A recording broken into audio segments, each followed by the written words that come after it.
Welcome to the Samuel Leeds podcast, and in this episode I'm sat down with Anthony Wilmott, and I just want to talk and pick his brain about some of the good, some of the bad, and how you can be a successful property investor in 2020. So Anthony, what do you think is the biggest reason people fail in this business? I think a lot of the time when people get into property, they see the successes of other people and try to gauge their benchmark against that. Yeah. I know when I got into property, that's what I was doing quite a lot. And then I was starting to resent my own journey and starting to resent other people because I wasn't having the same successes. But you have had the same success. Do you not think that benchmarking your success is a good thing, because it's like, that's possible. If they can do it, I can do it too. I think it's a great thing, but I think ultimately people need to realize that your journey is yours, and you need to plan it your way. So what I started doing was planning out my own journey, my own goals, and what I wanted to achieve. Because then, like you say, if I see people's successes, then they can say, right, that's my next goal. That's what I'm striving towards. Rather than saying that's an excuse for me to not do something, or that's an excuse for me to say, do you know what, this didn't work for me, really. I think that it's an interesting one, because like my journey, it took me 4 years to become financially independent, and that was a really hard 4 years, like ridiculously hard. And at the time, people saw that and were like, oh my gosh, that's so fast. You did it in 4 years. I started at 17, I was 21. It was like a miraculous story, to the point where I was then asked to go and speak on stages and share it. And it was like, I was the freaky, weird kid that managed to become financially free in 4 years, starting from a teenager. But I feel like I've changed. I've set the bar so high now, because now so many of my students, like, how long did it take you to become financially free? So from when I actually joined Academy, I hit my financial freedom figure by the end of December.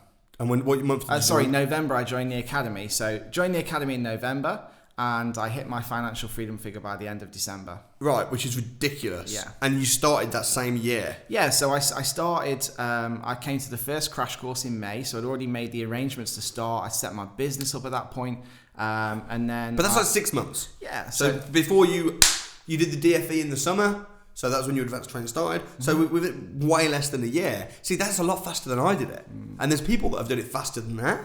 And then I go and do my financial freedom challenges, but what people forget is that's me doing a financial freedom challenge with all of my knowledge, with all of my experience, with all of my skills, with all of my confidence, because I've done it a million times before, so I can do it real fast. But I think whilst that's inspiring for many people, and the benchmark is being set really high, and then other people have been able to stand on the shoulders of giants, and it's inspiring and it's empowering, to some people it has the opposite effect, and some people actually find it demoralizing and disempowering because they compare themselves. Yeah. And I think that's really important, because, I made arrangements to get in. Well, I decided to get into property January 2018, and December was when I became financially free. But to start with, before I came to any formal training or courses, I was comparing myself to people. I was being quite resentful of what other people were doing, because I didn't really know what I was doing, didn't have the right training, right support. But I think once I got all them things in place, and once I knew exactly how to achieve it, everything just happened very quickly, because I knew what I was doing, I knew how to do it. And then other people, I was just using them as leverage to help me become successful. So people that were then successful with me, like you said, standing on the shoulders of giants, I was using their experiences to help me get to where I got to quicker. Yeah, you're like one of the most supportive people on the Academy. Like, literally, you just meet with other Academy members wanting nothing in return, giving people advice, and you regularly post on the groups and say things like, hey, if anyone needs any support. And normally when people say that, there's an agenda, there's an ulterior motive. Like, they're saying it because they then want to sell them a deal or whatever. But with you, it's so genuine. It's from such a position of genuinely wanting other people to succeed. Where did that come from? Because I know where I came from, and I know when I struggled to start with. Like I said, that point between January and when I came to my first crash course, I knew how difficult it was for me, because I didn't know what to do. So, all these people have invested in their education. All these people are making that step to try and become financially independent. Because you don't meet with people that have not invested themselves first. And that's it. Somebody, they need to invest. And I get that, whether it's with you, whether it's somebody else, investment in education is it's a big choice to make. To invest in your education to become financially independent.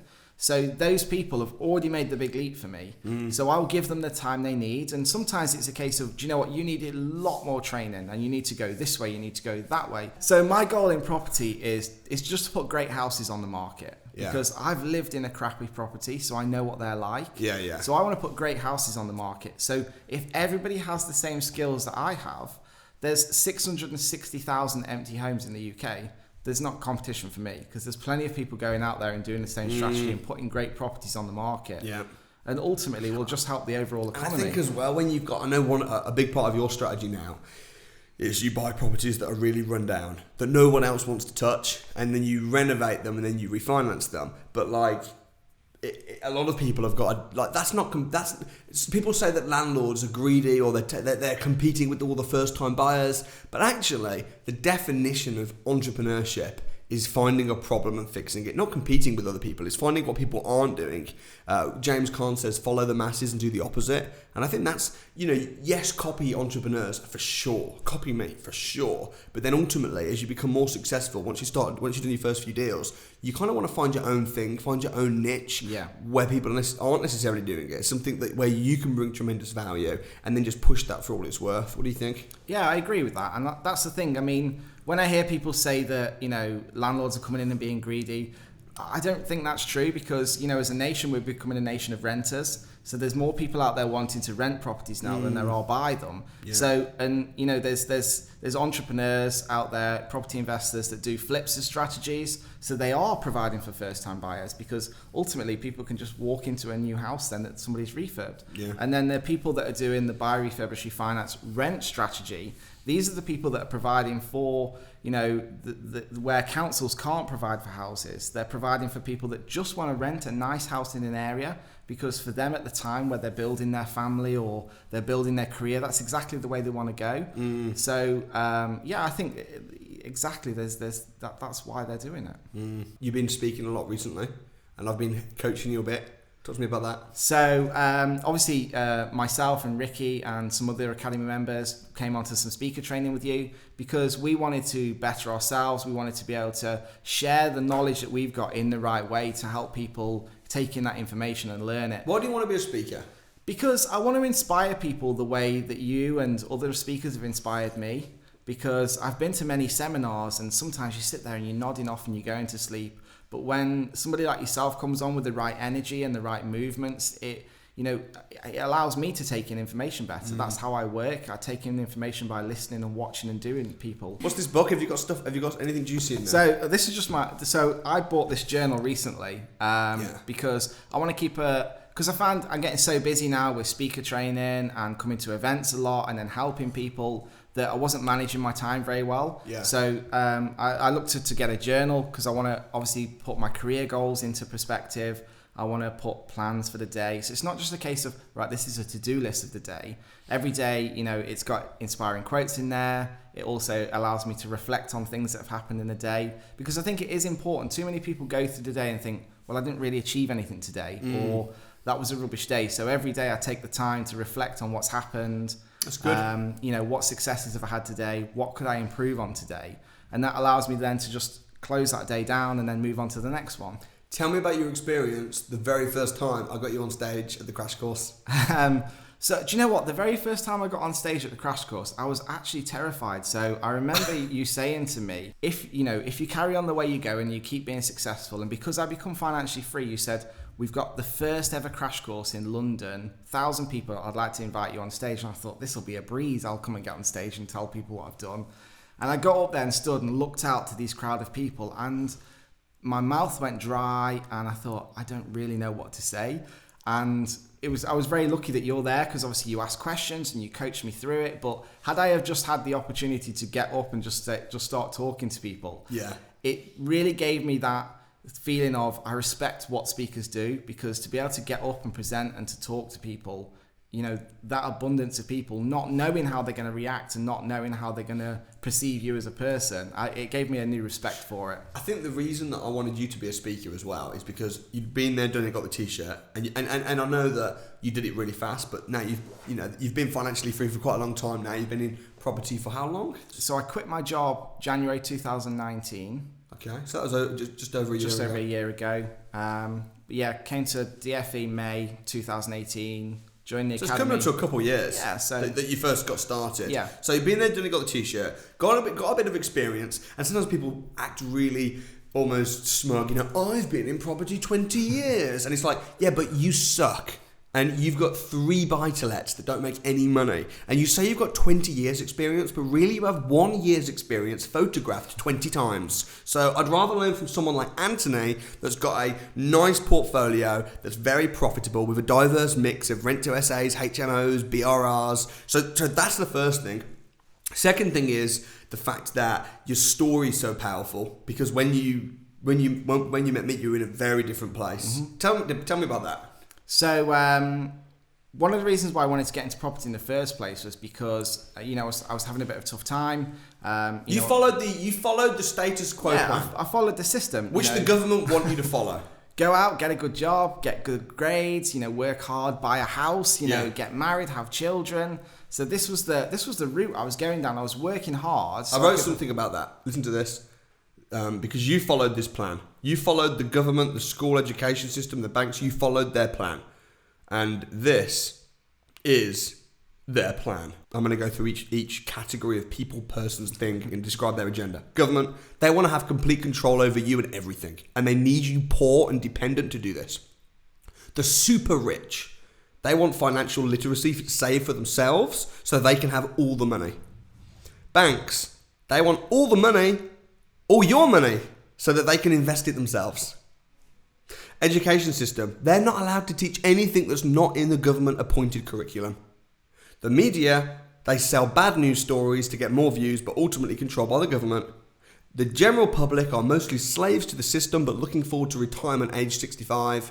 And then there's me, rich, financially free, and showing thousands of others exactly how to do the same in order to leave a legacy and change the system. I think that's it. And I think the problem is following that government system is... They force it on you. The minute you lose something, you have nothing left. What happened to you? You lost your partner? So yeah, and then potentially was going to lose my house that I'd put all my money into buying. Yeah. At the same time, because of the economy, I potentially was going to get made redundant from my job. Yeah. So all of a sudden, this big system that I'd worked towards, getting this great job, getting this great house, working hard at uni, meant nothing. Yeah. And my university degree, although it taught me some great life skills, now wasn't really helping me. We're talking 10 years down the line from when I achieved that degree. Yeah. So then all that happens is if I did lose my job at that point, or even the people that were then applying to replace me in my job, yeah, their skills and qualifications, and my skills and qualifications didn't matter for nothing. Yeah. It was a case of whoever was better for the job. So my university degree 10 years down the line didn't help me at all. And you worked well. You were a manager. Yeah, I was retail manager. I was a department manager at Sainsbury's. Good job, great department, great store, and then all of a sudden everything starts moving around, and your whole life gets changed around from you. And that was just it. Like I just couldn't deal with it anymore. What was your lowest point? My lowest point was, so I suffered with depression because of things go up and down for me, and I had nobody around. So because my partner left and I'd moved to another town, so all my friends, she took them with her. So then I was stuck in this town on my own with no friends and my family, quite far away from me. So I didn't really know what to do. And when you're left in your own in that situation and it's just you, then your thoughts take over, and that's when your mind starts to kick in, and that's when it starts to take over from you. And this is one of the reasons why I help people so much now, because I know how much, when your mind turns against you, you've got nothing. Yeah. Because that's the thing that keeps you going. Isolation, bad thing. Exactly. And, I was isolated, and I'd isolated myself as well. So even though my family are great and supportive, I'd made a conscious decision to isolate myself. So funny, because when you came to the DFE, you didn't seem like that in that place. I don't know where you were at. The thing is 9 times out of 10, most people can't point somebody out with depression or anxiety in a crowd. Yeah. Because we put a front on, and I can spot them a mile away. I can see these people. I can't spot them. That's the part of the problem. Until you've been there, until you've been in that situation, you'll never understand what it's like. But I warmed to you, and I remember at the Deal Finding Extravaganza, I was like, we were chatting a lot, and I was working with you on the coaching call. I called you out and asked you to come and speak on that because I knew that you were going to be successful. But then sometimes I see potential in people, and this is the problem that I have. I'll see so much potential in someone, but then when they then give up, it like breaks my heart because I've almost pictured them at this point of success. I visualize it and I'm like, yes, and I see it for them. But sometimes they need to see it for themselves. Yeah. You know, and I think you did. I think you saw it for yourself. I think that's it. That's the tough part is when people don't see it for themselves, they'll never strive for it. And they'll get hit the first hurdle and think, oh, it's not possible. It's not for me. So what are some of the biggest hurdles that you've had over the last 6 months? I think some of the biggest hurdles for me are really around the mindset piece, really around just dealing with overcoming problems that things that come along. Because when you when you make phone calls to agents and they shoot you down, or they can be quite vicious sometimes on the phone. You probably because the agents that we're speaking with have received phone calls from people that have watched my YouTube videos, attempted to do but not done it with the correct knowledge, and then the agent's been pissed off. And then when people like you or iPhone, the agents are like, oh, I've heard this before. Unserious investors, people that are deal sources, but then they buy the deal and they haven't got anyone to sell it to and then waste our time. So we end up picking the slack up for that. And at times people have even said to me, Samuel, you shouldn't even teach YouTube, don't do it because people just attempt and fail. But ultimately, because of people like you that watch the YouTube videos and then came to the crash course and have done it properly, gives me motivation to keep going. But yeah, I know those calls you're talking about. But that can really put you down, and when you come off the phone, you think, maybe I don't want to do this anymore. Yeah. And it's about celebrating the successes. Yeah. And I think the biggest thing I've taken away from the last year or so that I've been doing this is to celebrate the successes.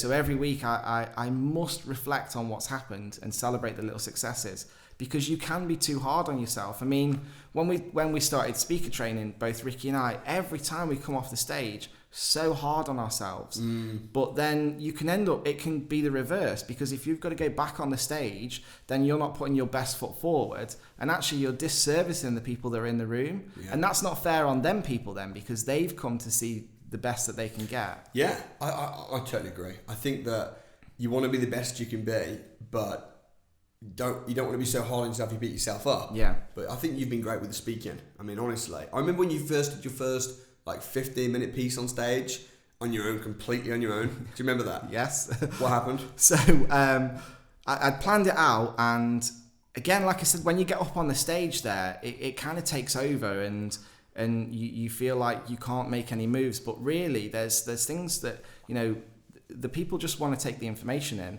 And I had a moment where I froze and I didn't really know what to do, because there was nobody like you there asking me questions. And on the stage with you. Yeah, you're on your own. I'd forgot my content.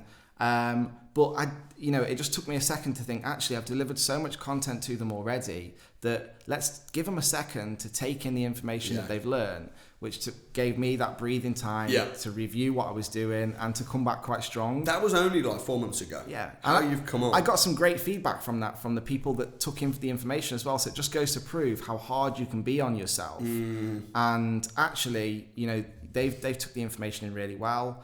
But it's just about, now I just want to grow to be better. Now you've almost become addicted to speaking on stage. I love it. And inspiring people. Yeah. But you know what? The messages that you get when you come off the stage, and you'll have this now. The people saying like, oh my gosh, you've changed my life. I've just done a deal because of your, that must be really, really liberating and satisfying for you. I get lots of messages like that now saying, really loved hearing you speak, really loved the piece that you presented. I thought it was great. Can't believe you've only been only doing this a short period of time. And then, but that leads on to longer lasting relationships. Yeah. Because again, these are all people that have invested in their education. These are all people that are on the journey as well. Yeah. So, it just allows me to then help them a little bit further, because I know that, actually, you really liked my piece, then that means that that's the strategy you want to go with. And again, like I said, that helps me serve my purpose. You've also written a book. Yes. In collaboration with a few other people. I published it. Let me see this. Making property compliance easy. Talk to me about why we wrote this book. So we got together, and the things that are in this book have taken me 15 months to find out some of the information in there. And because they're the really little things that people don't know about, and so it might be the little details about how to set up a joint venture, how you can raise different types of finance, whether it be through joint ventures, and what them agreements look like. And it's all the little things and they're very specific questions. And what's good about the book is some of the things that are in there, if you were to present them in a room full of people, only 20-30% of the room might be interested in parts of it. So the book's great because it's there. It's a quick tool to go back to, I'm looking at setting up a... But you talk about, there's tax, there's compliance in every aspect. Deal sourcing, rent to rent, option agreements, joint venture, raising finance, just buying a house, tenants, setting up the business. It's a phenomenal guide. And I think that I used to get so many questions about this sort of stuff. So it's just great that you've helped write this book. And have you had good feedback? Yeah, I've had some good feedback. So sent the first couple of copies to parents, friends and family. They've really enjoyed it. And then the last couple of events, I actually had 2 people come up to me and say, I've read your book, really enjoyed it. Some great content in there. It's good. It just makes it a quick guide for people to go to. From a branding perspective, there's nothing better than writing a book. I must admit, I really enjoyed writing it. But when you write a book, not only do you serve people, but you also position yourself as an authority in a subject. So it just kind of makes you the go-to person, which I think from a branding perspective is just insane. And I'm really glad that I've managed to help some people become authors. Hannah Mills, James Armstrong, yourself. I mean, you've been getting some serious high-profile people. I know I've been connecting you as well with some cool people. Talk to me a bit about that. So... the little WhatsApp messages that you get. Wow, what do you think when you see my name pop up on WhatsApp? You're like, oh yeah. Like I see the message Samuel Leeds, and it's like referrals, and I think, oh great, well who's this going to be this time? But it's always someone famous. It's somebody great. I mean, we've had 3 high-profile footballers that have come to us, and these are people that for them they've made their money.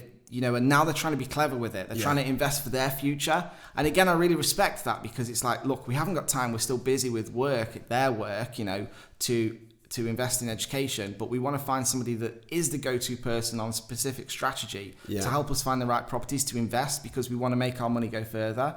And they're great people to work with because they get it. They understand. They've seen all your content. They've done lots of research what happens themselves. is they'll come to me for a bit of mentoring or a bit of guidance, but then they haven't got the time to go and view properties and stuff. So I'll pass them to you because I haven't got the time either, to be honest. But you've got so many deals coming out of your ears, and sometimes I'll think this person could really connect well with Anthony or James or Ricky or whoever, and I love to pass referrals that way. And whenever you get a WhatsApp message from me, it's always good news. Always good news. It's never bad news. You get a message from me, it's always good news. So what are your plans over 2020? So this year, James and I are focusing on some bigger developments. So now I have enough properties where rent to rent, buy refurbs and lease options that are making me enough money for that continued cash flow each month. I'm trying to focus on doing bigger deals because I want to achieve my goal quicker. So this is why we focused on the pub that we're looking to do, because we want to focus on trying to look at like tier 2 towns where the town's gone quite low, the footfall in the town's really low, and take empty buildings in there if we can and turn them from commercial to residential, because then it provides housing for people and it also drives footfall into the town as well. So it just helps everything then. I think there's no worse luck or position than being in a desperate place. And when you're viewing houses and trying to do deals and sell deals and you're desperate, you're really motivated to get financially free, then suddenly you're a motivated investor when you want to be dealing with motivated sellers. And it flips it round and it makes it even harder. So you now being in a position of complete abundance, financial freedom, and some people at your stage will say, oh, I'm just going to retire now. But you're saying, no. I'm coming from a position of abundance, and now I'm going to scale this thing and do some big deals from a position of, I want to leave a legacy. I want to inspire people. I want to make more money, give more money, and be more. I think that's a really good place. So I'm super excited. Final piece of advice for someone listening to this who's where you were 2 years ago, who's wanting to become successful in property. What would you say? I think that the final piece of advice for me is you need to have very clear goals about what you want to achieve. And if it's you need to, because you're looking to build a big legacy, or even if you're just trying to become as wealthy as possible, you need to streamline your expenses to start with, because you've got to be realistic about what you want to achieve, and then focus on setting very clear goals, refreshing them every month or so, and then using that to couple with your education and your learning, whether it be through books, videos, or coming to courses, and get yourself in the right place at the right time, and networking with as many people as you can, because ultimately when you start out, it's about building that network of people and knowledge. And once you build that and use that to couple with your goals, you'll go very far. That's great. And if people want to see you, they'll probably be able to see you at a crash course, because you pretty much go to every crash course, which is insane. Awesome. Thanks so much for your time, bro. Thanks, I'm sure man. people appreciated it. Guys, if you appreciated the content, if you enjoyed listening to Anthony, you can connect with him on social media. You can come and see us at the crash courses and hang out, become successful. But please don't forget to smash the like button if you're watching on YouTube. And if you're watching on podcasts, how about go and check us out and leave us a review on the podcast show. Appreciate you, love you, hope to see you soon, and God bless.